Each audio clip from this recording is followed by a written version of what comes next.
열국이여 너희는 나와 들을지어다. 민족들이여 귀를 기울일지어다. 땅과 땅에 충만한 것 세계와 세계에서 나는 모든 것이여 들을지어다.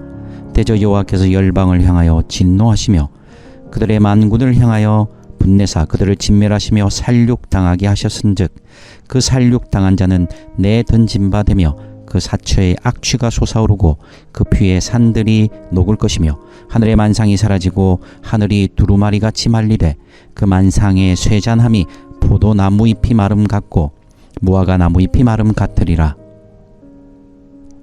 여호와의 칼이 하늘에서 족하게 마셨은즉 보라 이것이 에돔 위에 내리며 진멸하시기로 한 백성 위에 내려 그를 심판할 것이라. 여호와의 칼이 피 곧 어린 양과 염소의 피에 만족하고 기름 곧 숫 양의 콩팥 기름으로 윤택하니 이는 여호와를 위한 희생이 보스라에 있고 큰 살육이 에돔 땅에 있음이라. 들소와 송아지와 숫소가 함께 도살장에 내려가니 그들의 땅이 피에 취하며 흙이 기름으로 윤택하리라. 이것은 여호와께서 보복하시는 날이요 시온의 송사를 위하여 신원하시는 해라. 에돔의 시내들은 변하여 역청이 되고 그 티끌은 유황이 되고 그 땅은 불붙는 역청이 되며 낮에나 밤에나 꺼지지 아니하고 그 연기가 끊임없이 떠오를 것이며 세세에 황무하여 그리로 지날 자가 영영이 없겠고 땅아새와 고슴도치가 그 땅을 차지하며 부엉이와 까마귀가 거기에 살 것이라. 여호와께서 그 위에 혼란의 줄과 공허의 줄을 들이우실 것인즉 그들이 국가를 이으려 하여 귀인들을 부르되 아무도 없겠고 그 모든 방백도 없게 될 것이요 그 궁궐에는 가시나무가 나며 그 견고한 성에는 엉겅퀴와 새품이 자라서 성냥의 굴과 타조의 처소가 될 것이니 들짐승이 이리와 만나며 숫 염소가 그 동류를 부르며 올빼미가 거기에 살면서 쉬는 처소로 삼으며 부엉이가 거기에 깃들이고 알을 낳아가서 그 그늘에 모으며 솔개들도 각각 제 짝과 함께 거기에 모이리라. 너희는 여호와의 책에서 찾아 읽어보라. 이것들 가운데서 빠진 것이 하나도 없고 제 짝이 없는 것이 없으리니 이는 여호와의 입이 이를 명령하셨고 그의 영이 이것들을 모으셨음이라. 여호와께서 그것들을 위하여 제비를 뽑으시며 그의 손으로 줄을 띄어 그 땅을 그것들에게 나누어 주셨으니 그들이 영원히 차지하며 대대로 거기에 살리라. 아멘. 우리가 살고 있는 시대를 어떤 이들은 이렇게 표현하더라고요. 하나님을 소비하는 시대를 살고 있다. 즉 하나님께 순종하는, 하나님을 사랑하는, 하나님을 신뢰하는 시대가 아니라 하나님을 자신의 만족과 유익을 위해 소비하는 시대를 우리가 살아가고 있다는 것이죠. 그래서 동시에 이 하나님을 소비하면서 그들이 원하는 것은 세상의 힘과 위력, 세상이 가지고 있는 놀라운 그들의 권력과 그들이 가지고 있는 여유와 안락을 사모하고 또 그런 그들의 힘과 위세 앞에 고개를 조아리고 하나님을 경외하기보다 그들은 세상의 힘을 경외하기 시작했다는 것입니다. 이사야가 살던 시대도 그랬습니다. 아수르, 바벨론, 애굽 이 삼각으로 이어지는 이 큰 슈퍼파워들의 충돌, 특별히 그 당시 슈퍼파워로는 아수르, 그 힘들 가운데서 놀라운 역사들이 나타났죠. 모든 나라가 굴복했고 모든 나라가 그 아수르 발 앞에 엎드렸습니다. 그래서 이스라엘도 결국 북이스라엘은 이 아수르에 멸망하고 홀로 남겨진 남유다는 살아남기 위해서 발부둥을 치기 시작합니다. 그런 시대적 상황 속에서 이사야는 하나님의 백성들에게 정신 차리라고 얘기하는 것이죠. 정신 차려라. 너희가 보기에 아수르의 힘이 위세가 그들의 권력이 크고 놀라워 보일지라도 그들이 가지고 있는 그 힘과 위세는 한순간에 무너진다. 그래서 우리가 이사야, 이 바로 이사야라는 뜻이 뭡니까? 하나님이 구원하신다는 뜻 아니겠습니까? 그래서 이사야의 이 서의 주제, 이사야의 제목은 바로 결국 이 모든 내용을 포괄합니다. 이사야 자체가 제목인 거죠. 그래서 오늘도 하나님은 이 34장에서 우리에게 뭐라고 선포하십니까? 1절 보십시오. 열국이여 너희는 나와 들으라. 귀를 기울여라. 그래서 모든 것들이 하나님 앞에 귀 기울이고 들으라고 얘기하십니다. 뭘 들으라는 것이죠? 뭘 보라는 것이죠? 바로 그것은 하나님이 통치하신다는 것이죠. 너희가 보기에는 아수르, 너희가 보기에는 바벨론, 너희가 보기에는 애굽. 사람들은 각자 스타일에 따라 아수르를, 바벨론을, 애굽을 선택하지만 너희는 정신 차리고 봐라. 이 열방들아, 온 세상아, 나를 봐라. 내가 통치한다. 그래서 1절부터 우리 4절까지 보면 하나님께서 이 세상을 향한 심판을 선포하십니다. 하나님께서 2절에 보시는 대로 여호와께서 열방을 향하여 진노하십니다. 아수르의 힘, 바벨론의 그 놀라운 성장세, 애굽의 저력 이런 것이 아니라 바로 하나님이 진노하시고 하나님이 심판하신다는 것이죠. 그래서 그 하나님의 심판이 있는 곳에 어떤 일들이 일어납니까? 살육당한 자의 악취, 시체의 악취와 피가 흥건하다고 합니다. 하나님의 심판이 있자 어떻게 됩니까? 하늘의 만상이 사라지고 4절에 보는 대로 하늘이 두루마리 같이 말린다. 즉 사람이 죽고 온 자연이 파괴되고 그다음 온 우주가 하나님 앞에 무릎 꿇습니다. 이것이 바로 진실이라는 것이죠. 이것이 실체라는 것이죠. 너희가 주님 눈에 보는 아수르와 바벨론의 실체가 아니라 내가 바로 실체며 내가 바로 권력이며 내가 바로 통치자이다. 그래서 오늘 이 아침에 우리에게 어떤 소망을 주고 어떤 위로를 줄 뿐 아니라 우리에게 어떤 권면을 하는 것입니까? 정신 차리라는 것이죠. 무엇이 진짜 실체인가? 오늘 우리가 인생을 바라보면 우리 주변에 강력한 힘들이 있습니다. 그들의 권세가 있고 그들의 능력들이 있죠. 과연 우리는 무엇을 실체로 믿는가? 하나님 말씀하십니다. 내가 선포하고 내가 심판하고 내가 너희들을 없애버리겠다. 하나님의 권력, 하나님의 통치를 믿으라고 얘기하십니다. 자, 그러면서 5절부터 우리가 15절까지는 에돔에 대한 심판이 나옵니다. 이 에돔은 단순히 그 한 민족 에돔, 나라 에돔을 뜻할 뿐 아니라 사실은 이 하나님께서 심판하시는 모든 열방의 민족, 즉 이스라엘 외의 모든 이 민족들의 총칭이라고 볼 수 있는데, 그래서 에돔을 향해서 하나님이 어떻게 하십니까? 5절에 보십시오. 여호와의 칼이 어디에 임한다고요? 에돔 위에 내립니다. 그래서 하나님의 심판이 임하는데 6절부터 쭉 보면 계속 잔혹하고 잔인한 얘기들이 나오죠. 1970년대 중반에 캄보디아의 크메르루즈에서 대학살, 홀로코스트가 있었습니다. 우리는 그것은 이제 킬링 필드라고 하는데요. 그것이 1985년에 영화화돼서 아카데미상을 수상하게 됐습니다. 제가 중딩 시절에 그 영화를 본 것 같은데 너무 잔혹하고 끔찍했습니다. 약 한 170만에서 한 250만이 학살된 것을 추정하는데요. 그 캄보디아 인구의 한 3분의 1이 죽었습니다. 곳곳마다 시체들이 쌓여있고 곳곳마다 이 악취, 이 뼈들이 난자하게 흩어져 있는 장면들.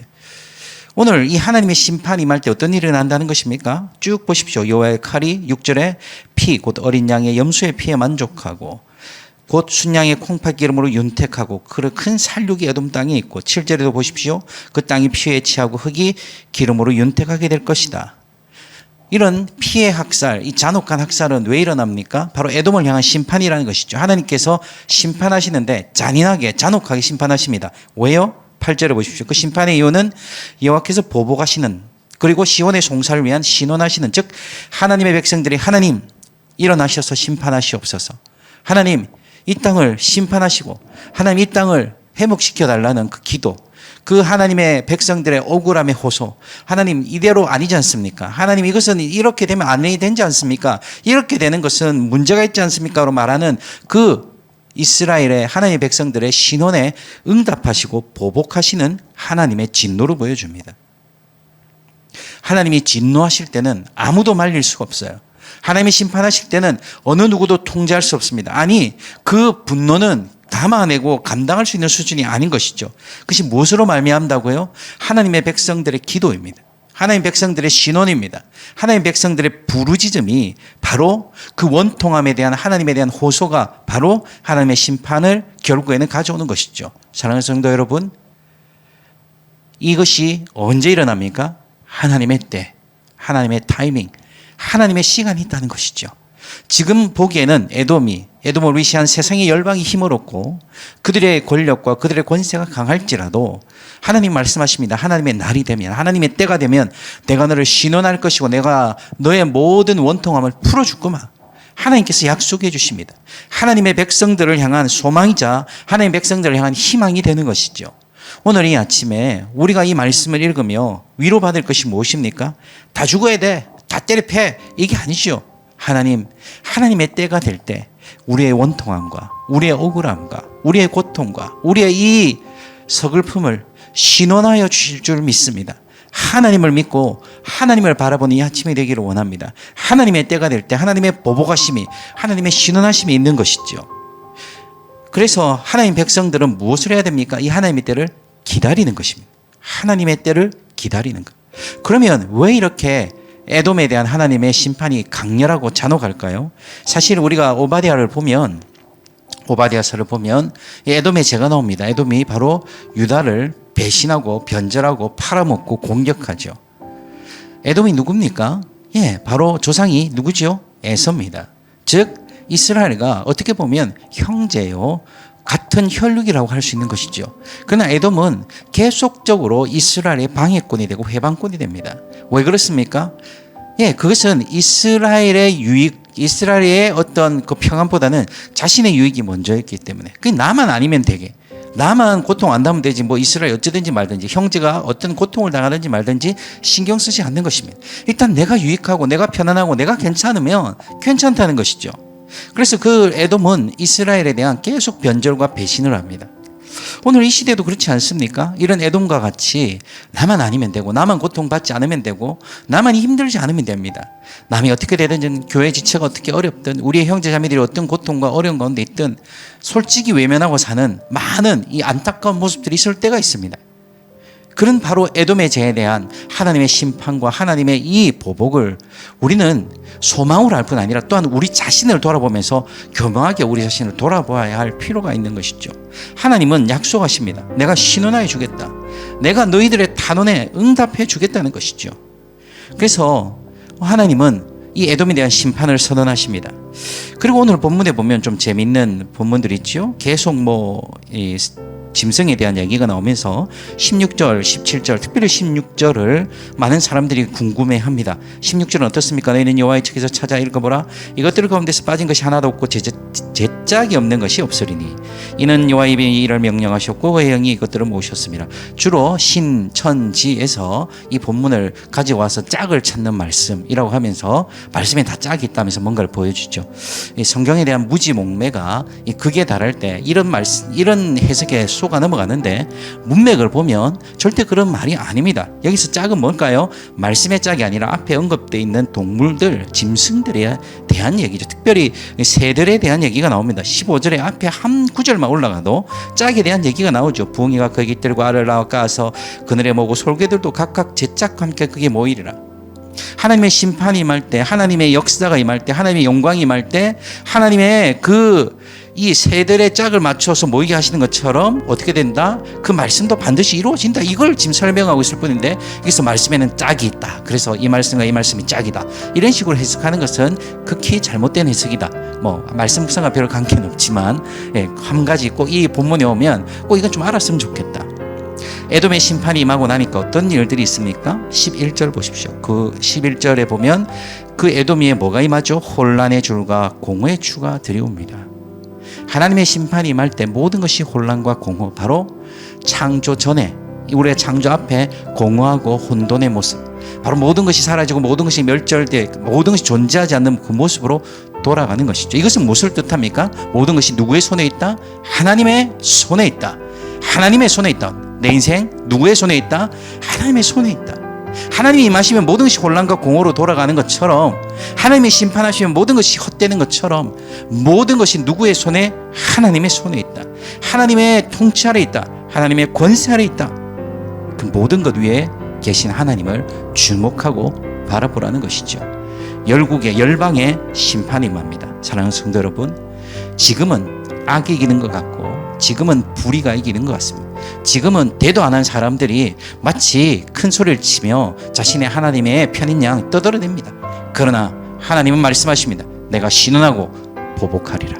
내가 갚아주리라. 우리의 억울함, 우리의 원통함, 우리의 모든 서글픔들을 주께 맡기십시오. 주께서 신원하시고 주께서 모든 것을 갚아주실 것입니다. 오늘도 하나님의 이 갚아주심, 하나님의 신원하심을 믿고 우리의 권리와 우리의 권세를 찾기 위해서 발악하고 발광하지 마시고 그것을 발버둥 치면서 찾기 위해서 환장한 인생이 아니라 하나님의 신원하심을 믿고 하나님의 때를 기다리는 우리 아름다운 성도들이 되시기를 주의 이름으로 축원합니다. 함께 기도하겠습니다.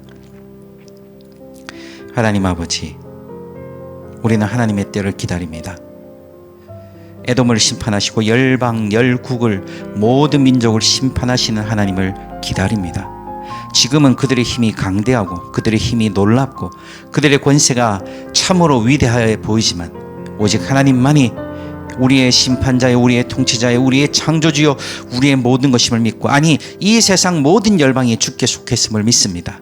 오늘 이 시간 우리의 마음속에 하나님을 향한 믿음이 회복되게 하여 주시옵소서. 내 인생은 하나님의 것, 내 가정은 하나님의 것, 내 인생 모든 것, 아니 이 나라와 모든 민족과 열방이 하나님의 것임을 믿고 하나님의 신원하심을 믿고 걸어가는 우리의 인생들 되게 하여 주시옵소서. 감사하며 예수님의 이름으로 기도하옵나이다. 아멘.